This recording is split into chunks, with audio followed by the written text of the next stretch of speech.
ਸਤਿ ਸ਼੍ਰੀ ਅਕਾਲ। ਤੁਸੀਂ ਦੇਖ ਰਹੇ ਹੋ ਪੰਜਾਬ ਮੇਲ ਯੂਐਸਏ ਟੀਵੀ। ਮੈਂ ਹਾਂ ਬਾरून ਕਾਰਮਾਨ। ਖਬਰਾਂ ਦੇ ਬੁਲੇਟਿਨ ਵਿੱਚ ਤੁਹਾਡਾ ਸਵਾਗਤ। ਖਬਰਾਂ ਦੇ ਬੁਲੇਟਿਨ ਦੇ sponsor real estate broker Mohan Cheema. Real estate ਦੀ ਦੁਨੀਆ 'ਚ ਮੰਨਿਆ ਪ੍ਰਮੰਨਿਆ ਨਾਮ। ਪੇਸ਼ ਨੇ ਪਹਿਲਾਂ ਚੁਣਵੀਆਂ ਖਬਰਾਂ। ਭਾਰਤ ਵਿਦੇਸ਼ਾਂ ਵਿੱਚ ਵਿਦੇਸ਼ੀ ਲੋਕਾਂ ਲਈ ਅਨੁਕੂਲਿਤ ਵੀਜ਼ਾ ਕਰੇਗਾ ਲਾਗੂ। ਭਾਰਤ ਦੇ ਅੰਤਰਰਾਸ਼ਟਰੀ ਸੈਲਾਨੀਆਂ ਦੀ ਯਾਤਰਾ ਦੁਬਾਰਾ ਸ਼ੁਰੂ ਕਰਨ ਦਾ ਫੈਸਲਾ ਹੈ ਕੀਤਾ।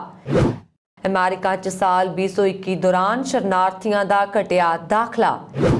ਕੈਨੇਡਾ ਦੀ ਧਰਤੀ ਤੇ ਪੁੱਜੇ ਲੱਖਾਂ ਨਵੇਂ ਪ੍ਰਵਾਸੀ, ਤੁਹਾਡੀ ਵੀ ਲੱਗ ਸਕਦੀ ਹੈ ਲੋਟਰੀ। ਮਾਪਿਆਂ ਨੂੰ ਕੈਨੇਡਾ ਦੀ ਪੀਆਰ ਲਈ ਸੱਦੇ ਭੇਜਣ ਦਾ ਕੰਮ ਹੋਇਆ ਮੁਕੰਮਲ।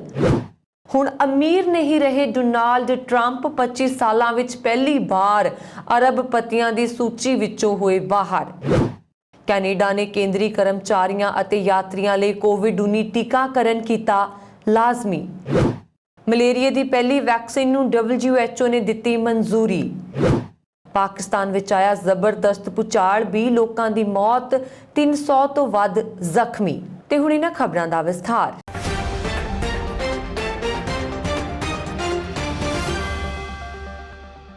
ਭਾਰਤ ਦੇ ਅੰਤਰਰਾਸ਼ਟਰੀ ਸੈਲਾਨੀਆਂ ਦੀ ਯਾਤਰਾ ਦੁਬਾਰਾ ਸ਼ੁਰੂ ਕਰਨ ਦਾ ਫੈਸਲਾ ਕਰ ਦਿੱਤਾ ਗਿਆ ਹੈ। ਭਾਰਤ ਦੇ ਅੰਤਰਰਾਸ਼ਟਰੀ ਸੈਲਾਨੀਆਂ ਦੀ ਯਾਤਰਾ ਦੁਬਾਰਾ ਸ਼ੁਰੂ ਕਰਨ ਲਈ ਪੂਰੀ ਤਰ੍ਹਾਂ ਤਿਆਰ ਰਿਪੋਰਟਾਂ ਅਨੁਸਾਰ ਵੀਜ਼ਾ ਸਹੂਲਤ ਹੁਣ ਭਾਰਤੀ ਸੈਲਾਨੀਆਂ ਲਈ ਬਿਨੇਕਾਰ ਦੇ ਗ੍ਰਹਿ ਦੇਸ਼ ਦੀ ਨੀਤੀ ਤੇ ਨਿਰਭਰ ਕਰੇਗੀ। ਇਸ ਦਾ ਹਵਾਲਾ ਦਿੰਦੇ ਹੋਏ ਗ੍ਰਹਿ ਮੰਤਰਾਲੇ ਦੇ ਇੱਕ ਸੀਨੀਅਰ ਅਧਿਕਾਰੀ ਨੇ ਦੱਸਿਆ ਕਿ ਮੌਜੂਦਾ ਯਾਤਰਾ ਸਥਿਤੀ ਤੋਂ ਪੈਦਾ ਹੋਏ ਸਾਰੇ ਤਣਾਅ ਅਤੇ ਮੁੱਦਿਆਂ ਨੂੰ ਦੂਰ ਕਰਨ ਲਈ ਹਾਲ ਹੀ ਵਿੱਚ ਇੱਕ ਮੀਟਿੰਗ ਹੋਈ, ਜਿਸ ਦੀ ਪ੍ਰਧਾਨਗੀ ਕੇਂਦਰੀ ਗ੍ਰਹਿ ਸਕੱਤਰ ਨੇ ਕੀਤੀ ਅਤੇ ਇਸ ਵਿੱਚ ਸ਼ਾਮਲ ਹੋਏ ਅਧਿਕਾਰੀਆਂ ਨੇ ਕਿਹਾ ਕਿ ਮੀਟਿੰਗ ਵਿੱਚ ਇਹ ਫੈਸਲਾ ਕੀਤਾ ਗਿਆ ਕਿ ਭਾਰਤ ਆਉਣ ਵਾਲੇ ਸੈਲਾਨੀਆਂ ਲਈ ਆਪਸੀ ਵਿਹਾਰ ਅਪਣਾਇਆ ਜਾਏਗਾ। ਉਸਨੇ ਅੱਗੇ ਕਿਹਾ, ਬਹੁਤ ਸਾਰੇ ਦੇਸ਼ਾਂ ਨੇ ਵਿਦੇਸ਼ੀ ਦੇਸ਼ਾਂ ਦੇ ਸੈਲਾਨੀਆਂ ਲਈ ਦਰਵਾਜ਼ੇ ਖੋਲ੍ਹ ਦਿੱਤੇ ਨੇ, ਪਰ ਭਾਰਤੀ ਯਾਤਰੀਆਂ ਲਈ ਕਈ ਪਾਬੰਦੀਆਂ ਲਗਾਈਆਂ ਗਈਆਂ ਹਨ। ਮੁੱਦਿਆਂ ਦੇ ਹੱਲ ਲਈ ਸੰਬੰਧਿਤ ਦੇਸ਼ਾਂ ਦੇ ਕੂਟਨੀਤਕਾਂ ਨਾਲ ਮੁੱਦੇ ਉਠਾਏ ਗਏ। ਇਸ ਲਈ ਰਿਪੋਰਟਾਂ ਵਿੱਚ ਕਿਹਾ ਗਿਆ ਹੈ ਕਿ ਆਉਣ ਵਾਲੇ ਵਿਦੇਸ਼ੀ ਸੈਲਾਨੀਆਂ ਨੂੰ ਉਹਨਾਂ ਦੇ ਟੀਕਾਕਰਨ ਸਰਟੀਫਿਕੇਟ ਮੁਹੱਈਆ ਕਰਵਾਉਣ ਦੀ ਲੋੜ ਹੋ ਸਕਦੀ ਹੈ, ਜਾਂ ਉਹਨਾਂ ਨੂੰ ਕੁਆਰੰਟਾਈਨ ਪੀਰੀਅਡ ਵਿੱਚੋਂ ਲੰਘਣਾ ਪਏਗਾ ਜਾਂ ਅਸਵੀਕਾਰ ਕਰਨਾ ਪਏਗਾ। ਇਸ ਗੱਲ ਤੇ ਨਿਰਭਰ ਕਰਦਾ ਹੈ ਕਿ ਭਾਰਤੀ ਸੈਲਾਨੀਆਂ ਨੂੰ ਉਹਨਾਂ ਦੇ ਦੇਸ਼ ਦਾ ਦੌਰਾ ਕਰਨ ਵੇਲੇ ਕਿਵੇਂ ਸਲੂਕ ਕੀਤਾ ਜਾਂਦਾ ਹੈ। ਕਥਿਤ ਤੌਰ ਤੇ ਸੰਬੰਧਿਤ ਅਧਿਕਾਰੀ ਹੁਣ ਹਰੇਕ ਅਰਜ਼ੀ ਦੀ ਪੜਤਾਲ ਨਵੀਨਤਮ ਨਿਯਮਾਂ ਦੇ ਆਧਾਰ ਤੇ ਕਰਨਗੇ। ਇੱਕ ਮਿਆਰੀ ਨਿਯਮ ਦੀ ਬਜਾਏ ਜੋ ਕਿ 18 ਮਹੀਨੇ ਪਹਿਲਾਂ ਲਾਗੂ ਹੋਇਆ ਸੀ, ਜਦੋਂ ਕੋਵਿਡ-19 ਮਹਾਮਾਰੀ ਦੇ ਕਾਰਨ ਸੈਲਾਨੀ ਵੀਜ਼ਾ ਵਾਪਸ ਲਏ ਗਏ ਸਨ। ਇਸ ਤੋਂ ਇਲਾਵਾ MHA ਨੇ ਸੈਰ ਸਪਾਟਾ ਮੰਤਰਾਲੇ, ਟੂਰ ਆਪਰੇਟਰਸ ਐਸੋਸੀਏਸ਼ਨ, ਹਵਾਬਾਜ਼ੀ ਮੰਤਰਾਲੇ ਅਤੇ ਹੋਰ ਹਿੱਸੇਦਾਰ ਨਾਲ ਵੀ ਰੂਪਰੇਖਾ ਤਿਆਰ ਕਰਨ ਲਈ ਵਿਚਾਰ ਵਟਾਂਦਰਾ ਕੀਤਾ ਹੈ। ਰਿਪੋਰਟਾਂ ਅਨੁਸਾਰ ਇਸ ਮਾਮਲੇ ਤੇ ਅੰਤਮ ਫੈਸਲਾ ਅਗਲੀ ਮੀਟਿੰਗ ਦੌਰਾਨ ਲਿਆ ਜਾਏਗਾ, ਜਿਸ ਦੀ ਪ੍ਰਧਾਨਗੀ ਅਗਲੇ ਹਫ਼ਤੇ ਹੋਣ ਵਾਲੇ ਕੈਬਨਿਟ ਸਕੱਤਰ ਕਰਨਗੇ। ਅਮਰੀਕਾ ਨੇ ਮਾਲੀ ਸਾਲ 2021 ਦੌਰਾਨ ਆਪਣੇ ਸ਼ਰਨਾਰਥੀ ਦਾਖਲਾ ਪ੍ਰੋਗਰਾਮ ਤਹਿਤ 11,411 ਲੋਕਾਂ ਨੂੰ ਦੇਸ਼ ਵਿੱਚ ਦਾਖਲ ਹੋਣ ਦੀ ਆਗਿਆ ਦਿੱਤੀ ਹੈ, ਜੋ ਪਿਛਲੇ ਸਾਲ ਦੀ ਤੁਲਨਾ ਵਿੱਚ ਸਭ ਤੋਂ ਘੱਟ ਹੈ। ਇਹ ਪ੍ਰਗਟਾਵਾ ਅਮਰੀਕੀ ਵਿਦੇਸ਼ ਵਿਭਾਗ ਨੇ ਕੀਤਾ। 2021 ਵਿੱਚ ਪਿਛਲੇ 40 ਸਾਲਾਂ ਦੌਰਾਨ ਪਹਿਲੀ ਵਾਰ ਸਭ ਤੋਂ ਘੱਟ ਸ਼ਰਨਾਰਥੀਆਂ ਨੂੰ ਅਮਰੀਕਾ ਵਿੱਚ ਦਾਖਲ ਹੋਣ ਦੀ ਆਗਿਆ ਦਿੱਤੀ ਗਈ ਹੈ। ਇਸ ਤੋਂ ਪਹਿਲਾਂ ਮਾਲੀ ਸਾਲ 2020 ਵਿੱਚ ਸਭ ਤੋਂ ਘੱਟ 11,814 ਸ਼ਰਨਾਰਥੀਆਂ ਨੂੰ ਅਮਰੀਕਾ ਵਿੱਚ ਰਹਿਣ ਦੀ ਆਗਿਆ ਦਿੱਤੀ ਗਈ ਸੀ। ਸਾਬਕਾ ਰਾਸ਼ਟਰਪਤੀ ਡੋਨਾਲਡ ਟਰੰਪ ਨੇ ਸ਼ਰਨਾਰਥੀਆਂ ਦੇ ਅਮਰੀਕਾ ਵਿੱਚ ਪ੍ਰਵੇਸ਼ ਨੂੰ ਰੋਕਣ ਲਈ ਕਈ ਤਰ੍ਹਾਂ ਦੇ ਕਦਮ ਚੁੱਕੇ ਸਨ। ਰਾਸ਼ਟਰਪਤੀ ਜੋ ਬਾਈਡਨ ਨੇ ਕਾਫੀ ਝਿਜਕ ਤੋਂ ਬਾਅਦ ਮਾਲੀ ਸਾਲ 2021 ਦੌਰਾਨ ਸ਼ਰਨਾਰਥੀਆਂ ਦੀ ਸੀਮਾ ਵਧਾ ਕੇ 62,500 ਕਰ ਦਿੱਤੀ ਸੀ, ਜੋ ਸੀਮਾ ਪਹਿਲਾਂ 50,000 ਤੋਂ ਕੁਝ ਵੱਧ ਸੀ।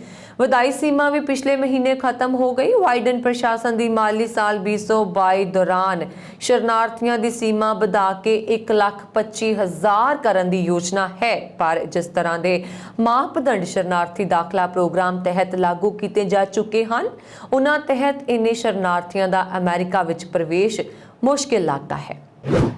ਨਵੇਂ ਪ੍ਰਵਾਸੀਆਂ ਦੇ ਕੈਨੇਡਾ ਪਹੁੰਚਣ ਦੀ ਰਫ਼ਤਾਰ ਜ਼ੋਰ ਫੜਦੀ ਜਾ ਰਹੀ ਹੈ। ਜੀ ਹਾਂ, ਅਗਸਤ ਦੌਰਾਨ 37,780 ਨਵੇਂ ਪ੍ਰਵਾਸੀ ਆਪਣੇ ਸੁਪਨਿਆਂ ਦੇ ਮੁਲਕ ਵਿੱਚ ਪਹੁੰਚੇ ਅਤੇ ਜ਼ਿੰਦਗੀ ਦਾ ਨਵਾਂ ਸਫ਼ਰ ਸ਼ੁਰੂ ਕਰ ਦਿੱਤਾ। ਇਮੀਗ੍ਰੇਸ਼ਨ ਵਿਭਾਗ ਵੱਲੋਂ ਮੌਜੂਦਾ ਵਰ੍ਹੇ ਦੌਰਾਨ 4 ਲੱਖ ਨਵੇਂ ਪ੍ਰਵਾਸੀਆਂ ਨੂੰ ਕੈਨੇਡਾ ਛੱਡਣ ਦਾ ਟੀਚਾ ਮਿੱਥਿਆ ਗਿਆ ਤੇ ਅਗਸਤ ਦੇ ਅੰਤ ਤੱਕ 2.25 ਲੱਖ ਪ੍ਰਵਾਸੀ ਕੈਨੇਡਾ ਪਹੁੰਚ ਚੁੱਕੇ ਸਨ। ਕਰੋਨਾ ਮਹਾਮਾਰੀ ਕਾਰਨ ਪਿਛਲੇ ਸਾਲ ਤੈਅ ਟੀਚੇ ਤੋਂ ਅੱਧੇ ਪ੍ਰਵਾਸੀ ਹੀ ਕੈਨੇਡਾ ਪਹੁੰਚ ਸਕੇ ਸਨ ਅਤੇ ਇਸ ਸਾਲ ਦੇ ਸ਼ੁਰੂਆਤੀ ਮਹੀਨਿਆਂ ਦੌਰਾਨ ਵੀ ਇਮੀਗ੍ਰੇਸ਼ਨ ਦੇ ਨਜ਼ਰੀਏ ਤੋਂ ਹਾਲਾਤ ਚੰਗੇ ਨਹੀਂ ਲੱਗ ਰਹੇ ਸਨ। ਪਰ ਜੂਨ ਵਿੱਚ ਪ੍ਰਵਾਸੀਆਂ ਦੀ ਆਮਦ ਨੇ ਰਫ਼ਤਾਰ ਫੜੀ ਅਤੇ ਪਿਛਲੇ ਸਵਾ ਸਾਲ ਵਿੱਚ ਪਹਿਲੀ ਵਾਰ ਇੱਕ ਮਹੀਨੇ ਦੌਰਾਨ 25,000 ਤੋਂ ਵੱਧ ਪ੍ਰਵਾਸੀ ਕੈਨੇਡਾ ਪਹੁੰਚੇ। ਕੈਨੇਡਾ ਵਿੱਚ ਵਸਦੇ ਪ੍ਰਵਾਸੀਆਂ ਦੇ ਮਾਪਿਆਂ, ਦਾਦਾ-ਦਾਦੀਆਂ ਅਤੇ ਨਾਨਾ-ਨਾਨੀਆਂ ਨੂੰ PR ਦੇਣ ਦੀ ਯੋਜਨਾ ਤਹਿਤ 30,000 ਸੱਦੇ ਭੇਜਣ ਦਾ ਕੰਮ ਮੁਕੰਮਲ ਹੋ ਗਿਆ। ਇਮੀਗ੍ਰੇਸ਼ਨ ਅਤੇ ਸਿਟੀਜ਼ਨਸ਼ਿਪ ਵਿਭਾਗ ਵੱਲੋਂ 23 ਸਤੰਬਰ ਤੋਂ 4 ਅਕਤੂਬਰ ਤੱਕ ਲੋਟਰੀ ਰਾਹੀਂ ਚੁਣੇ ਗਏ 30,000 ਖੁਸ਼ਕਿਸਮਤ ਪ੍ਰਵਾਸੀਆਂ ਨੂੰ ਆਪਣੇ ਦਸਤਾਵੇਜ਼ ਜਮ੍ਹਾਂ ਕਰਵਾਉਣ ਲਈ 60 ਦਿਨ ਦਾ ਸਮਾਂ ਦਿੱਤਾ ਗਿਆ ਹੈ। Parents and grandparents programme ਦੇ ਇਤਿਹਾਸ ਵਿੱਚ ਇਸ ਵਾਰ ਦੀ ਲੋਟਰੀ ਸਭ ਤੋਂ ਵੱਡੀ ਮੰਨੀ ਜਾ ਰਹੀ ਹੈ ਕਿਉਂਕਿ ਇਸ ਵਿੱਚ ਪਿਛਲੇ ਸਾਲ ਦਾ ਬਕਾਇਆ ਕੋਟਾ ਵੀ ਸ਼ਾਮਲ ਹੈ।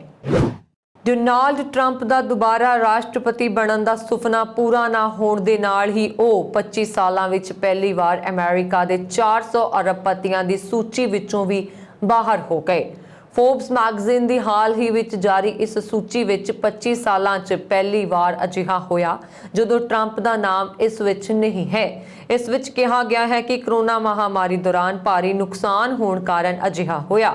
ਟਰੰਪ ਦੀ ਸੰਪਤੀ ਹੁਣ $250 ਕਰੋੜ ਹੈ ਅਤੇ ਇਸ ਸੂਚੀ ਵਿੱਚ ਰਹਿਣ ਲਈ ਉਹਨਾਂ ਦੀ ਸੰਪਤੀ $40 ਕਰੋੜ ਘੱਟ ਹੋ ਗਈ। ਇਸ ਵਿੱਚ ਕਿਹਾ ਗਿਆ ਹੈ ਕਿ ਸਾਲ 2016 ਵਿੱਚ ਜਦੋਂ ਟਰੰਪ ਅਮਰੀਕਾ ਦੇ ਰਾਸ਼ਟਰਪਤੀ ਬਣੇ ਸਨ ਉਦੋਂ ਉਹਨਾਂ ਕੋਲ ਕਰਜ਼ਾ ਹਟਾਉਣ ਦੇ ਬਾਅਦ $350 ਕਰੋੜ ਦੀ ਸੰਪਤੀ ਸੀ। ਅਮਰੀਕਾ ਦੇ ਪ੍ਰਸਿੱਧ ਰੀਅਲ ਅਸਟੇਟ ਕਾਰੋਬਾਰੀ ਨੇ ਸਾਲ 2020 ਵਿੱਚ ਹੋਈਆਂ ਰਾਸ਼ਟਰਪਤੀ ਚੋਣਾਂ ਵਿੱਚੋਂ ਹਾਰ ਗਏ ਸਨ। ਕੈਨੇਡਾ ਦੀ ਜਸਟਿਨ ਟਰੂਡੋ ਦੀ ਸਰਕਾਰ ਨੇ ਕੇਂਦਰੀ ਕਰਮਚਾਰੀਆਂ ਅਤੇ 12 ਸਾਲ ਤੇ ਉਸ ਤੋਂ ਵੱਧ ਉਮਰ ਦੇ ਹਰ ਤਰ੍ਹਾਂ ਦੇ ਯਾਤਰੀਆਂ ਲਈ ਕੋਵਿਡ-19 ਟੀਕਾਕਰਨ ਲਾਜ਼ਮੀ ਕਰ ਦਿੱਤਾ। ਸਮਾਚਾਰ ਏਜੰਸੀ ਸ਼ਨੂਹਾ ਨੇ ਇਸ ਐਲਾਨ ਦਾ ਹਵਾਲਾ ਦਿੰਦੇ ਹੋਏ ਦੱਸਿਆ ਕਿ ਕੋਰ ਪਬਲਿਕ ਪ੍ਰਸ਼ਾਸਨ ਵਿੱਚ ਸਾਰੇ ਸੰਘੀ ਕਰਮਚਾਰੀਆਂ ਨੂੰ 29 ਅਕਤੂਬਰ ਤੱਕ ਪੂਰੀ ਤਰ੍ਹਾਂ ਨਾਲ ਟੀਕਾਕਰਨ ਕਰਵਾਉਣ ਲਈ ਕਿਹਾ ਗਿਆ ਹੈ। ਆਦੇਸ਼ ਮੁਤਾਬਕ ਜਿਹੜੇ ਲੋਕ ਪੂਰੀ ਤਰ੍ਹਾਂ ਨਾਲ ਟੀਕਾ ਨਹੀਂ ਲਗਵਾ ਪਾਏ ਹਨ ਉਸ ਤਾਰੀਖ ਤੱਕ ਆਪਣੀ ਟੀਕਾਕਰਨ ਦੀ ਸਥਿਤੀ ਦਾ ਖੁਲਾਸਾ ਨਹੀਂ ਕਰਦੇ ਹਨ ਉਹਨਾਂ ਨੂੰ ਬਿਨਾਂ ਤਨਖਾਹ ਦੇ ਪ੍ਰਬੰਧਕ ਛੁੱਟੀ ਤੇ ਰੱਖਿਆ ਜਾਏਗਾ। ਸਰਕਾਰ ਨੇ ਇਹ ਵੀ ਕਿਹਾ ਕਿ ਕੈਨੇਡਾ ਵਿੱਚ ਹਵਾਈ ਜਹਾਜ਼, ਟ੍ਰੇਨ ਜਾਂ ਸਮੁੰਦਰੀ ਜਹਾਜ਼ ਵਿੱਚ ਸਵਾਰ ਹੋਣ ਲਈ ਅਕਤੂਬਰ ਦੇ ਅਖੀਰ ਤੱਕ 12 ਜਾਂ ਉਸ ਤੋਂ ਵੱਧ ਉਮਰ ਦੇ ਸਾਰੇ ਯਾਤਰੀਆਂ ਦਾ ਪੂਰੀ ਤਰ੍ਹਾਂ ਟੀਕਾਕਰਨ ਕੀਤਾ ਹੋਣਾ ਚਾਹੀਦਾ ਹੈ। ਸੀਨੀਅਰ ਅਧਿਕਾਰੀਆਂ ਮੁਤਾਬਕ ਲਗਭਗ 82% ਯੋਗ ਕੈਨੇਡੀਅਨ ਪੂਰੀ ਤਰ੍ਹਾਂ ਨਾਲ ਟੀਕਾ ਲਗਵਾ ਚੁੱਕੇ ਹਨ। ਵਿਸ਼ਵ ਸਿਹਤ ਸੰਗਠਨ ਨੇ ਬੁੱਧਵਾਰ ਨੂੰ ਬੱਚਿਆਂ ਦੇ ਲਈ RTS-SAS ਮਲੇਰੀਆ ਵੈਕਸੀਨ ਨੂੰ ਮਨਜ਼ੂਰੀ ਦੇ ਦਿੱਤੀ ਹੈ। ਇਹ ਮਲੇਰੀਆ ਬਿਮਾਰੀ ਦੇ ਖਿਲਾਫ ਪਹਿਲਾ ਟੀਕਾ ਹੈ। ਮਲੇਰੀਆ ਕਾਰਨ ਹਜ਼ਾਰਾਂ ਲੋਕਾਂ ਦੀ ਜਾਨ ਚਲੀ ਜਾਂਦੀ ਹੈ। ਕਾਨਾ ਤੇ ਕੀਨੀਆ ਵਿੱਚ 2019 ਤੋਂ ਸ਼ੁਰੂ ਹੋਏ ਪਾਇਲਟ ਪ੍ਰੋਗਰਾਮ ਦੀ ਸਮੀਖਿਆ ਕਰਨ ਤੋਂ ਬਾਅਦ WHO ਨੇ ਇਹ ਫੈਸਲਾ ਲਿਆ। WHO ਨੇ ਮਲੇਰੀਆ ਵੈਕਸੀਨ ਦੀ ਸਿਫਾਰਿਸ਼ ਕੀਤੀ। ਵਿਸ਼ਵ ਸਿਹਤ ਸੰਗਠਨ ਨੇ ਮਲੇਰੀਆ ਦੇ ਇਲਾਜ ਲਈ ਦੁਨੀਆ ਦੀ ਪਹਿਲੀ ਵੈਕਸੀਨ ਦੇ ਇਸਤੇਮਾਲ ਦੀ ਮਨਜ਼ੂਰੀ ਦੇ ਦਿੱਤੀ ਹੈ। WHO ਨੇ ਬੁੱਧਵਾਰ ਨੂੰ ਮਲੇਰੀਆ ਵੈਕਸੀਨ ਦੇ ਇਸਤੇਮਾਲ ਨੂੰ ਮਨਜ਼ੂਰੀ ਦਿੱਤੀ। ਹਰ ਸਾਲ ਮੱਛਰਾਂ ਤੋਂ ਹੋਣ ਵਾਲੇ ਮਲੇਰੀਆ ਨਾਲ 4 ਲੱਖ ਤੋਂ ਜ਼ਿਆਦਾ ਲੋਕਾਂ ਦੀ ਮੌਤ ਹੁੰਦੀ ਹੈ, ਜਿਨ੍ਹਾਂ 'ਚ ਜ਼ਿਆਦਾਤਰ ਅਫਰੀਕੀ ਬੱਚੇ ਸ਼ਾਮਲ ਹੁੰਦੇ ਹਨ। ਕਾਨਾ ਤੇ ਕੀਨੀਆ 'ਚ 2019 ਤੋਂ ਸ਼ੁਰੂ ਹੋਏ ਪਾਇਲਟ ਪ੍ਰੋਗਰਾਮ ਦੀ ਸਮੀਖਿਆ ਕਰਨ ਤੋਂ ਬਾਅਦ ਇਹ ਫੈਸਲਾ ਲਿਆ ਹੈ।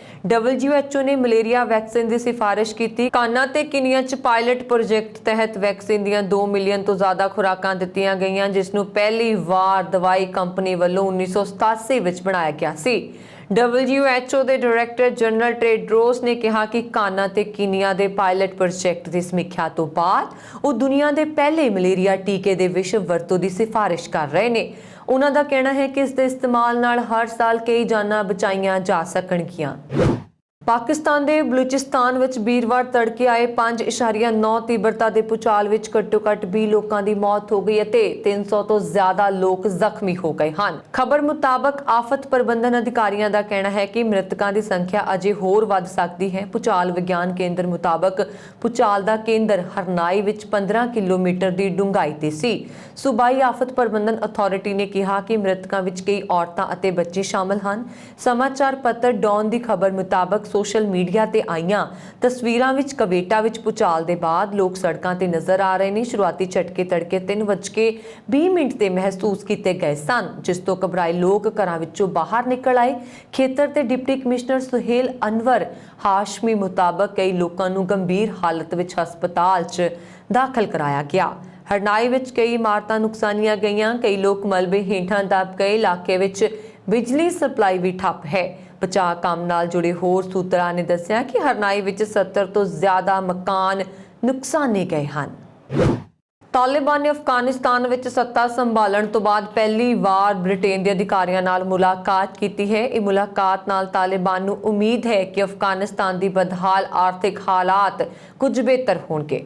ਤਾਲਿਬਾਨ ਨੇ ਗੱਲਬਾਤ ਦੌਰਾਨ ਦੱਸਿਆ ਕਿ ਉਸਨੇ ਇਸਲਾਮਿਕ ਸਟੇਟ ਨਾਲ ਜੁੜੇ 11 ਲੋਕਾਂ ਨੂੰ ਗ੍ਰਿਫਤਾਰ ਕੀਤਾ। ਬ੍ਰਿਟੇਨ ਦੇ ਡਿਪਲੋਮੈਟਾਂ ਨਾਲ ਇਹ ਮੀਟਿੰਗ ਇਰਾਨੀ ਵਫਦ ਨਾਲ ਮੁਲਾਕਾਤ ਦੇ ਇੱਕ ਦਿਨ ਬਾਅਦ ਹੋਈ। ਤਾਲਿਬਾਨ ਦੇ ਬੁਲਾਰੇ ਬਿਲਾਲ ਕਰੀਮੀ ਨੇ ਕਿਹਾ ਕਿ ਤਾਲਿਬਾਨ ਨੇ ਇਰਾਨ ਦੇ ਇੱਕ ਵਫਦ ਨਾਲ ਵਪਾਰ ਦੀ ਵਿਅਮਿਤ ਕਰਨ ਲਈ ਮੁਲਾਕਾਤ ਕੀਤੀ। ਦੋਨੋਂ ਧਿਰ ਇਸਲਾਮ ਕਲਾ ਸਰਹੱਦ ਪਾਰ ਵਪਾਰ ਦੇ ਘੰਟਿਆਂ ਨੂੰ ਰੋਜ਼ਾਨਾ 8 ਘੰਟੇ ਤੋਂ ਵਧਾ ਕੇ 24 ਕਰਨ ਅਤੇ ਟੈਰਿਫ ਦੇ ਸੰਗ੍ਰਹਿ ਨੂੰ ਬਿਹਤਰ ਢੰਗ ਨਾਲ ਵਿਨਿਯਮਿਤ ਕਰਨ ਅਤੇ ਰੋਡ ਵਰਕ ਵਿੱਚ ਸੁਧਾਰ ਕਰਨ ਤੇ ਸਹਿਮਤ ਹੋਏ ਹਨ। ਬਾਈਡਨ ਪ੍ਰਸ਼ਾਸਨ ਵੱਲੋਂ ਅਮਰੀਕਾ ਦੇ ਸਭ ਤੋਂ ਪੁਰਾਣੇ ਸਹਿਯੋਗੀ ਫਰਾਂਸ ਨੂੰ ਇੱਕ ਨਵੀਂ ਹਿੰਦ ਪ੍ਰਸ਼ਾਂਤ ਸੁਰੱਖਿਆ ਪਹਿਲ ਤੋਂ ਬਾਹਰ ਕਰ ਦੇਣ ਦੇ ਬਾਅਦ ਦੋਹਾਂ ਦੇਸ਼ਾਂ ਵਿਚਕਾਰ ਵਿਵਾਦ ਪੈਦਾ ਹੋ ਗਿਆ ਸੀ। ਇਸ ਮਗਰੋਂ ਹੁਣ ਫਰਾਂਸ ਅਤੇ ਅਮਰੀਕਾ ਸੁਲ੍ਹਾ ਕਰਨ ਦੇ ਨੇੜੇ ਆ ਗਏ ਹਨ। ਫਰਾਂਸ ਦੇ ਰਾਸ਼ਟਰਪਤੀ ਇਮੈਨੂਅਲ ਮੈਕਰੋਂ ਅਤੇ ਅਮਰੀਕਾ ਦੇ ਵਿਦੇਸ਼ ਮੰਤਰੀ ਐਂਟਨੀ ਬਲਿੰਕਨ ਨੇ ਸੌਦੇ ਨੂੰ ਲੈ ਕੇ ਦੋਵਾਂ ਦੇਸ਼ਾਂ ਦਰਮਿਆਨ ਪੈਦਾ ਹੋਏ ਵਿਵਾਦ ਨੂੰ ਦੂਰ ਕਰਨ ਦੇ ਤਰੀਕਿਆਂ ਦੀ ਭਾਲ ਵਿੱਚ ਪੈਰਿਸ ਵਿੱਚ ਮੁਲਾਕਾਤ ਕੀਤੀ। ਸਮਝੌਤੇ ਕਾਰਨ ਆਸਟ੍ਰੇਲੀਆ ਨਾਲ ਹੋਏ ਫਰਾਂਸੀਸੀ ਪਣਡੁੱਬੀਆਂ ਦੀ ਸਪਲਾਈ ਨਾਲ ਜੁੜਿਆ ਬਹੁ ਅਰਬ ਡਾਲਰ ਦਾ ਇੱਕ ਇਕਰਾਰਨਾਮਾ ਖਤਮ ਹੋ ਗਿਆ ਅਤੇ ਮੈਕਰੋ ਸਰਕਾਰ ਨੇ ਆਪਣਾ ਗੁੱਸਾ ਜ਼ਾਹਿਰ ਕਰਦਿਆਂ ਅਮਰੀਕਾ ਤੋਂ ਆਪਣੇ ਰਾਜਦੂਤ ਨੂੰ ਵਾਪਸ ਬੁਲਾਉਣ ਜਿਹਾ ਬੇਮਿਸਾਲ ਕਦਮ ਚੁੱਕਿਆ। ਮੈਕਰੋਂ ਨਾਲ ਮੁਲਾਕਾਤ ਤੋਂ ਬਾਅਦ ਇੱਕ ਫ੍ਰੈਂਚ ਟੈਲੀਵਿਜ਼ਨ ਇੰਟਰਵਿਊ ਵਿੱਚ ਬਲਿੰਕਨ ਨੇ ਮਤਭੇਦਾਂ ਲਈ ਅਮਰੀਕੀ ਜ਼ਿੰਮੇਵਾਰੀ ਸਵੀਕਾਰ ਕੀਤੀ। ਬਲਿੰਕਨ ਨੇ ਕਿਹਾ, ਅਸੀਂ ਬਿਹਤਰ ਢੰਗ ਨਾਲ ਗੱਲ ਕਰ ਸਕਦੇ ਸੀ ਅਤੇ ਸਾਨੂੰ ਕਰਨੀ ਵੀ ਚਾਹੀਦੀ ਸੀ। ਉਹਨਾਂ ਨੇ ਕਿਹਾ ਕਿ ਅਸੀਂ ਕਦੇ-ਕਦੇ ਬਹੁਤ ਮਹੱਤਵਪੂਰਨ ਅਤੇ ਡੂੰਘੇ ਰਿਸ਼ਤਿਆਂ ਦਾ ਸਹੀ ਮੁੱਲ ਨਹੀਂ ਸਮਝ ਪਾਉਂਦੇ, ਜਿਵੇਂ ਫਰਾਂਸ ਅਤੇ ਅਮਰੀਕਾ ਦੇ ਵਿਚਕਾਰ ਹਨ। ਅਮਰੀਕੀ ਵਿਦੇਸ਼ ਵਿਭਾਗ ਦੇ ਇੱਕ ਸੀਨੀਅਰ ਅਧਿਕਾਰੀ ਮੁਤਾਬਕ ਮੈਕਰੋਂ ਅਤੇ ਬਲਿੰਕਨ ਨੇ ਲਗਭਗ 40 ਮਿੰਟਾਂ ਦੇ ਇੱਕ ਸੈਸ਼ਨ ਵਿੱਚ ਹਿੰਦ ਪ੍ਰਸ਼ਾਂਤ ਅਤੇ ਹੋਰ ਖੇਤਰਾਂ ਵਿੱਚ ਸੰਭਾਵਿਤ ਯੂਐਸ ਫ੍ਰੈਂਚ ਸਹਿਯੋਗ ਤੇ ਚਰਚਾ ਕੀਤੀ। ਅਮਰੀਕਾ ਦੇ ਟੈਕਸਾਸ ਵਿੱਚ ਇੱਕ ਹਾਈ ਸਕੂਲ ਵਿੱਚ ਹੋਈ ਗੋਲਾਬਾਰੀ 'ਚ ਕਈ ਲੋਕਾਂ ਦੇ ਜ਼ਖਮੀ ਹੋਣ ਦੀ ਸੂਚਨਾ ਹੈ। ਮੀਡੀਆ ਰਿਪੋਰਟਾਂ ਮੁਤਾਬਕ ਇੱਕ ਟੀਚਰ ਅਤੇ 4 ਵਿਦਿਆਰਥੀ ਜ਼ਖਮੀ ਹੋ ਗਏ ਹਨ। ਫਾਇਰਿੰਗ ਦੀ ਜਾਣਕਾਰੀ ਮਿਲਣ ਤੋਂ ਬਾਅਦ ਪੁਲਿਸ ਮੌਕੇ ਤੇ ਪਹੁੰਚੀ ਅਤੇ 1700 ਵਿਦਿਆਰਥੀਆਂ ਅਤੇ ਟੀਚਰਾਂ ਨੂੰ ਸੁਰੱਖਿਅਤ ਬਾਹਰ ਕੱਢਿਆ ਗਿਆ। ਕੁਝ ਦੇਰ ਬਾਅਦ ਮੁਲਜ਼ਮ ਵਿਦਿਆਰਥੀ ਨੂੰ ਵੀ ਹਿਰਾਸਤ ਵਿੱਚ ਲੈ ਲਿਆ ਗਿਆ। ਪੁਲਿਸ ਨੇ ਇੱਕ ਪਿਸਤੌਲ ਵੀ ਬਰਾਮਦ ਕੀਤੀ ਹੈ। ਪੁਲਿਸ ਮੁਤਾਬਕ ਸਕੂਲ ਦੀ ਕਲਾਸ ਵਿੱਚ 2 ਵਿਦਿਆਰਥੀ ਦੇ ਵਿੱਚ ਕਿਸੇ ਗੱਲ ਨੂੰ ਲੈ ਕੇ ਝਗੜਾ ਹੋ ਗਿਆ ਸੀ। ਇਸ ਤੋਂ ਬਾਅਦ 18 ਦੇ ਟਿਮੋਥੀ ਜਾਰਜ ਨੇ ਪਿਸਤੌਲ ਕੱਢ ਕੇ ਫਾਇਰਿੰਗ ਸ਼ੁਰੂ ਕਰ ਦਿੱਤੀ। ਆਰਲਿੰਗਟਨ ਪੁਲਿਸ ਵਿਭਾਗ ਨੇ ਟਵੀਟ ਕੀਤਾ ਹੈ ਕਿ ਮੁਲਜ਼ਮ ਟਿਮੋਥੀ ਜਾਰਜ ਨੂੰ ਹਿਰਾਸਤ ਵਿੱਚ ਲੈ ਲਿਆ ਗਿਆ ਹੈ। ਮੀਡੀਆ ਰਿਪੋਰਟ ਵਿੱਚ ਦੱਸਿਆ ਗਿਆ ਹੈ ਕਿ ਇਹ ਫਾਇਰਿੰਗ ਟੈਕਸਾਸ ਦੇ ਆਰਲਿੰਗਟਨ ਵਿੱਚ ਟਿੰਬਰਵਿਊ ਹਾਈ ਸਕੂਲ ਵਿੱਚ ਬੁੱਧਵਾਰ ਸਵੇਰੇ ਹੋਈ। ਅਜੇ ਤੱਕ ਇਸ ਗੋਲਾਬਾਰੀ ਵਿੱਚ ਕਿਸੇ ਦੀ ਮੌਤ ਦੀ ਪੁਸ਼ਟੀ ਨਹੀਂ ਕੀਤੀ ਗਈ। ਘਟਨਾ ਦੀ ਸੂਚਨਾ ਮਿਲਣ ਦੇ ਤੁਰੰਤ ਬਾਅਦ ਪੁਲਿਸ ਅਤੇ ਕਈ ਲਾਅ ਇਨਫੋਰਸਮੈਂਟ ਏਜੰਸੀਆਂ ਨੇ ਇਲਾਕੇ ਨੂੰ ਘੇਰ ਲਿਆ। ਸਕੂਲ ਵਿੱਚ ਗੋਲਾਬਾਰੀ ਦੀ ਜਾਣਕਾਰੀ ਮਿਲਣ ਤੇ bureau of alcohol, tobacco, firearms and explosive bureau ਦਾ ਡਲਾਸ ਫੀਲਡ ਡਿਵੀਜ਼ਨ ਵੀ ਘਟਨਾ ਸਥਾਨ ਤੇ ਪਹੁੰਚ ਗਿਆ। ਇਹ ਏਜੰਸੀ ਨਜਾਇਜ਼ ਹਥਿਆਰਾਂ, ਨਸ਼ੀਲੇ ਪਦਾਰਥਾਂ ਦੀ ਤਸਕਰੀ ਦੀ ਜਾਂਚ ਕਰਦੀ ਹੈ। ਸਥਾਨਕ ਮੀਡੀਆ ਨੇ ਘਟਨਾ ਸਥਾਨ ਤੋਂ ਕਈ ਐਂਬੂਲੈਂਸਾਂ ਨੂੰ ਨਿਕਲਦੇ ਹੋਏ ਦੀ ਰਿਪੋਰਟ ਕੀਤੀ। ਅਮਰੀਕੀ ਸਟੇਟ ਮਿਸੂਰੀ ਵਿੱਚ ਇੱਕ ਵਿਅਕਤੀ ਨੂੰ 3 ਕਤਲਾਂ ਦੇ ਦੋਸ਼ ਵਿੱਚ ਮੰਗਲਵਾਰ ਨੂੰ ਮੌਤ ਦੀ ਸਜ਼ਾ ਦਿੱਤੀ ਗਈ ਹੈ। ਸੇਂਟ ਜੌਨਸਨ ਦੇ ਕੈਦੀ ਨੂੰ ਬੋਨੇ ਟੈਰੇ ਜੇਲ੍ਹ ਵਿੱਚ ਜ਼ਹਿਰੀਲੇ ਟੀਕੇ ਦੀ ਖੁਰਾਕ ਦਿੱਤੀ ਗਈ ਅਤੇ ਸ਼ਾਮ 6:11 ਤੇ ਉਸ ਦੀ ਮੌਤ ਹੋ ਗਈ। ਇਸ ਤੋਂ ਪਹਿਲਾਂ ਪੋਪ ਫ੍ਰਾਂਸਿਸ ਸਮੇਤ ਵਕੀਲਾਂ ਨੇ ਉਸ ਦੀ ਸਜ਼ਾ ਟਾਲਣ ਦੀ ਬੇਨਤੀ ਕੀਤੀ ਸੀ, ਜਿਸ ਉਪਰੰਤ ਜਸਟਿਸ ਬ੍ਰੇਟ ਕਵਾਨੌਗ ਦੇ ਆਦੇਸ਼ ਨੇ ਜੌਨਸਨ ਦੀ ਫਾਂਸੀ ਤੇ ਰੋਕ ਲਗਾਉਣ ਤੋਂ ਇਨਕਾਰ ਕਰ ਦਿੱਤਾ ਸੀ। ਜੌਨਸਨ ਦੇ ਵਕੀਲਾਂ ਨੇ ਦਾਅਵਾ ਕੀਤਾ ਸੀ ਕਿ ਉਸ ਦੀ ਫਾਂਸੀ ਗੈਰ ਸੰਵਿਧਾਨਕ ਸੀ ਕਿਉਂਕਿ ਉਹ ਬੌਧਿਕ ਤੌਰ ਤੇ ਅਯੋਗ ਸੀ। ਉਹ ਅਲਕੋਹਲ ਸਿੰਡਰੋਮ ਨਾਲ ਪੈਦਾ ਹੋਇਆ ਸੀ ਅਤੇ 2007 ਵਿੱਚ ਟਿਊਮਰ ਹਟਾਉਣ ਦੀ ਸਰਜਰੀ ਤੋਂ ਦਿਮਾਗ ਦੇ ਟਿਸ਼ੂਆਂ ਨੂੰ ਗੁਆ ਚੁੱਕਾ ਸੀ।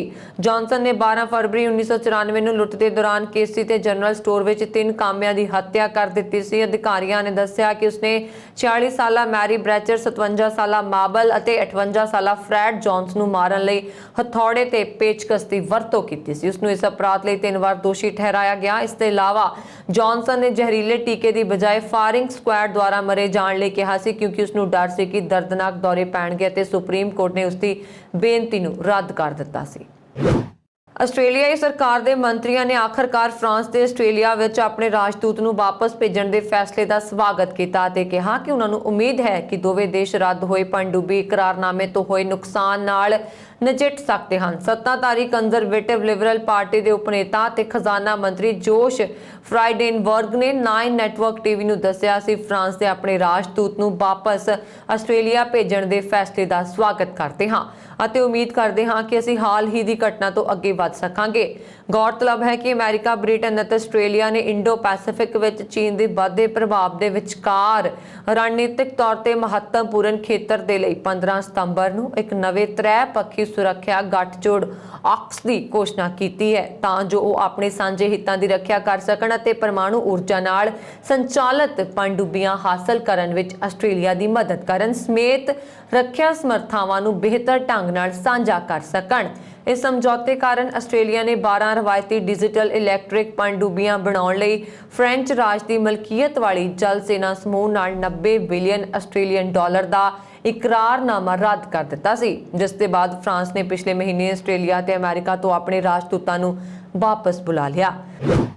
ਲਖੀਮਪੁਰ ਖੀਰੀ ਵਿੱਚ ਬੀਤੀ 3 ਅਕਤੂਬਰ ਨੂੰ ਕੇਂਦਰੀ ਰਾਜ ਮੰਤਰੀ ਦੇ ਮੁੰਡੇ ਵੱਲੋਂ ਕਿਸਾਨਾਂ ਨੂੰ ਗੱਡੀ ਹੇਠਾਂ ਦਰੜ ਦੇਣ ਦੀ ਘਟਨਾ ਦੁਨੀਆ ਭਰ ਵਿੱਚ ਉਸ ਦੀ ਨਿੰਦਾ ਹੋ ਰਹੀ ਹੈ। ਇਸ ਘਟਨਾ ਵਿੱਚ 4 ਕਿਸਾਨਾਂ ਸਮੇਤ ਕੁੱਲ 8 ਲੋਕਾਂ ਦੀ ਮੌਤ ਹੋ ਗਈ ਸੀ। ਇੰਗਲੈਂਡ ਦੇ ਮੈਂਬਰ ਪਾਰਲੀਮੈਂਟ ਤਨਮਨਜੀਤ ਸਿੰਘ ਢੇਸੀ ਅਤੇ Canadian house of Commons the member Ruby Sahota ਨੇ ਇਸ ਘਟਨਾ ਦੀ ਸਖਤ ਸ਼ਬਦਾਂ ਵਿੱਚ ਨਿੰਦਾ ਕੀਤੀ ਹੈ। ਢੇਸੀ ਨੇ ਟਵੀਟ ਕਰਦੇ ਹੋਏ ਲਿਖਿਆ, ਲਖੀਮਪੁਰ ਵਿੱਚ ਕਿਸਾਨਾਂ ਨਾਲ ਵਾਪਰੀ ਘਟਨਾ ਦਾ ਸੁਣ ਕੇ ਬਹੁਤ ਦੁੱਖ ਹੋਇਆ। ਕਿਸਾਨਾਂ ਦੇ ਪਰਿਵਾਰਾਂ ਪ੍ਰਤੀ ਮੇਰੀ ਦਿਲੀ ਹਮਦਰਦੀ ਹੈ ਅਤੇ ਉਮੀਦ ਹੈ ਕਿ ਅਧਿਕਾਰੀ ਅਤੇ ਮੀਡੀਆ ਉਹਨਾਂ ਨਾਲ ਨਿਰਪੱਖ ਵਿਵਹਾਰ ਕਰਨਗੇ ਕਿਉਂਕਿ ਉਹ ਨਿਆਂ ਦੇ ਹੱਕਦਾਰ ਹਨ।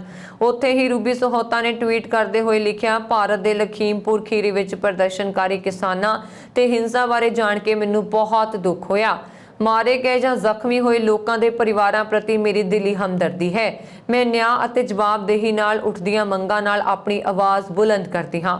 ਜ਼ਿਕਰਯੋਗ ਹੈ ਕਿ ਉੱਤਰ ਪ੍ਰਦੇਸ਼ ਦੇ ਉਪ ਮੁੱਖ ਮੰਤਰੀ ਕੇਸ਼ਵ ਪ੍ਰਸਾਦ ਮੌਰਿਆ ਦੇ ਦੌਰੇ ਨੂੰ ਲੈ ਕੇ ਕਿਸਾਨਾਂ ਦੇ ਵਿਰੋਧ ਦੌਰਾਨ ਐਤਵਾਰ ਨੂੰ ਲਖੀਮਪੁਰ ਖੀਰੀ ਜ਼ਿਲ੍ਹੇ ਦੇ ਤਿਕੋਨੀਆ ਖੇਤਰ ਵਿੱਚ ਹੋਈ ਹਿੰਸਾ 'ਚ 4 ਕਿਸਾਨਾਂ ਸਮੇਤ 8 ਲੋਕਾਂ ਦੀ ਮੌਤ ਹੋ ਗਈ। ਇਹ ਘਟਨਾ ਤਿਕੋਨੀਆ ਬਨਬੀਰਪੁਰ ਸੜਕ ਤੇ ਵਾਪਰੀ। ਉਪ ਮੁੱਖ ਮੰਤਰੀ ਨੂੰ ਘਟਨਾ ਸਥਾਨ ਤੇ ਲਿਆਉਣ ਲਈ ਜਾ ਰਹੇ ਭਾਜਪਾ ਵਰਕਰਾਂ ਦੇ 2 ਵਾਹਨਾਂ ਨੇ ਪ੍ਰਦਰਸ਼ਨਕਾਰੀਆਂ ਨੂੰ ਕਥਿਤ ਤੌਰ ਤੇ ਟੱਕਰ ਮਾਰਨ ਤੋਂ ਬਾਅਦ ਗੁੱਸੇ ਵਿੱਚ ਆਏ ਕਿਸਾਨਾਂ ਨੇ ਦੋਵੇਂ ਵਾਹਨਾਂ ਨੂੰ ਅੱਗ ਲਾ ਦਿੱਤੀ।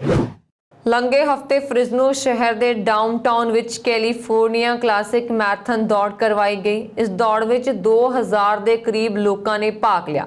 ਇਸ ਦੌੜ ਨੂੰ 5, 10 ਅਤੇ 21 ਕਿਲੋਮੀਟਰ ਫਾਸਲੇ ਵਿੱਚ ਵੰਡਿਆ ਗਿਆ ਸੀ ਅਤੇ ਇਸ ਦੌੜ ਵਿੱਚ ਵੱਖੋ-ਵੱਖ ਉਮਰ ਦੇ ਲੋਕਾਂ ਨੇ ਭਾਗ ਲਿਆ।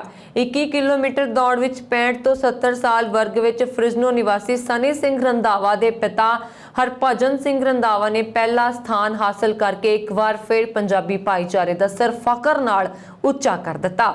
ਹਰਭਜਨ ਸਿੰਘ ਰੰਧਾਵਾ ਵਿਜ਼ਿਟਰ ਵੀਜ਼ੇ ਤੇ ਅਕਸਰ ਆਪਣੇ ਬੇਟੇ ਕੋਲ ਫ੍ਰਿਜ਼ਨੋ ਆਉਂਦੇ ਜਾਂਦੇ ਰਹਿੰਦੇ ਨੇ। ਉਹ ਪੰਜਾਬ ਤੋਂ ਅੰਮ੍ਰਿਤਸਰ ਸ਼ਹਿਰ ਨਾਲ ਸੰਬੰਧਿਤ ਨੇ। ਉਹਨਾਂ ਨੇ 2019 ਤੇ 20 ਵਿੱਚ ਚੰਡੀਗੜ੍ਹ ਵਿਖੇ ਹੋਈ ਮੈਰਾਥਨ ਵਿੱਚ ਵੀ ਭਾਗ ਲਿਆ ਸੀ। ਉਹਨਾਂ ਨੇ ਇੰਡੀਅਨ ਨੇਵੀ ਦੇ ਨਾਲ-ਨਾਲ ਮਰਚੈਂਟ ਨੇਵੀ ਵਿੱਚ ਬਤੌਰ ਇੰਜੀਨੀਅਰ ਸੇਵਾਵਾਂ ਨਿਭਾਈਆਂ ਹਨ। ਉਹਨਾਂ ਨੂੰ ਹਾਰਟ ਦੀ ਪ੍ਰੋਬਲਮ ਹੋਣ ਕਰਕੇ 2 ਸਟੰਟ ਵੀ ਪੈ ਚੁੱਕੇ ਨੇ, ਪਰ ਉਹਨਾਂ ਦਿਲ ਦੀ ਬਿਮਾਰੀ ਨੂੰ ਆਪਣੇ ਰਾਹ ਦਾ ਰੋੜਾ ਨਹੀਂ ਬਣਨ ਦਿੱਤਾ, ਸਗੋਂ ਹਰ ਰੋਜ਼ ਸਵੇਰੇ 4 ਵਜੇ ਉੱਠ ਕੇ ਕਸਰਤ ਕਰਦੇ ਹਨ ਅਤੇ ਖੁਦ ਪੂਰਾ ਫਿੱਟ ਰੱਖਿਆ ਹੋਇਆ ਹੈ। ਫ੍ਰਿਜ਼ਨੋ ਦਾ ਪੰਜਾਬੀ ਭਾਈਚਾਰਾ ਹਰਭਜਨ ਸਿੰਘ ਰੰਧਾਵਾ ਦੀ ਜਿੱਤ ਤੇ ਮਾਣ ਮਹਿਸੂਸ ਕਰ ਰਿਹਾ। ਉੱਤਰ ਪ੍ਰਦੇਸ਼ ਦੇ ਲਖੀਮਪੁਰ ਖੀਰੀ ਵਿੱਚ 3 ਅਕਤੂਬਰ ਨੂੰ ਵਾਪਰੀ ਘਟਨਾ ਤੋਂ ਬਾਅਦ ਭਾਜਪਾ ਦੇ ਸੰਸਦ ਮੈਂਬਰ ਵਰੁਣ ਗਾਂਧੀ ਲਗਾਤਾਰ ਕਿਸਾਨਾਂ ਦੇ ਸਮਰਥਨ ਵਿੱਚ ਟਵੀਟ ਕਰ ਰਹੇ ਨੇ। ਭਾਰਤੀ ਜਨਤਾ ਪਾਰਟੀ ਦੇ ਨੇਤਾ ਤੇ ਪੀਲਭੀਤ ਤੋਂ ਸੰਸਦ ਮੈਂਬਰ ਵਰੁਣ ਗਾਂਧੀ ਨੇ ਇੱਕ ਵੀਡੀਓ ਟਵੀਟ ਕਰਕੇ ਦੋਸ਼ੀਆਂ ਨੂੰ ਸਜ਼ਾ ਦੇਣ ਦੀ ਮੰਗ ਕੀਤੀ। ਵੀਡੀਓ ਨੂੰ ਟਵੀਟ ਕਰਦਿਆਂ ਭਾਜਪਾ ਸੰਸਦ ਮੈਂਬਰ ਨੇ ਲਿਖਿਆ, ਵੀਡੀਓ ਬਿਲਕੁਲ ਸਪਸ਼ਟ ਹੈ, ਵਿਰੋਧ ਕਰਨ ਵਾਲਿਆਂ ਨੂੰ ਮਾਰ ਕੇ ਚੁੱਪ ਨਹੀਂ ਕਰਵਾਇਆ ਜਾ ਸਕਦਾ। ਨਿਰਦੋਸ਼ ਕਿਸਾਨਾਂ ਦਾ ਖੂਨ ਬਹਾਉਣ ਵਾਲਿਆਂ ਦਾ ਜਵਾਬਦੇਹੀ ਤੈਅ ਕੀਤੀ ਜਾਣੀ ਚਾਹੀਦੀ ਹੈ। ਸਾਰੇ ਕਿਸਾਨਾਂ ਦੇ ਮਨਾਂ ਵਿੱਚ ਸਰਕਾਰ ਪ੍ਰਤੀ ਹੰਕਾਰ ਅਤੇ ਬੇਰਹਿਮੀ ਦੇ ਸੰਦੇਸ਼ ਜਾਣ ਤੋਂ ਪਹਿਲਾਂ ਉਹਨਾਂ ਨਾਲ ਇਨਸਾਫ ਕੀਤਾ ਜਾਣਾ ਚਾਹੀਦਾ ਹੈ। ਇਹ ਸਨ ਹੁਣ ਤੱਕ ਦੀਆਂ ਖਬਰਾਂ। ਮੈਨੂੰ ਵਰੁਣ ਕੌਰ ਮਾਨ ਨੂੰ ਦਿਓ ਆਗਿਆ। ਹੋਰ ਖਬਰਾਂ ਦੇ ਲਈ ਸਾਡਾ YouTube ਚੈਨਲ ਪੰਜਾਬ ਮੇਲ USA TV ਜ਼ਰੂਰ ਸਬਸਕ੍ਰਾਈਬ ਕਰੋ। ਸਤਿ ਸ਼੍ਰੀ ਅਕਾਲ।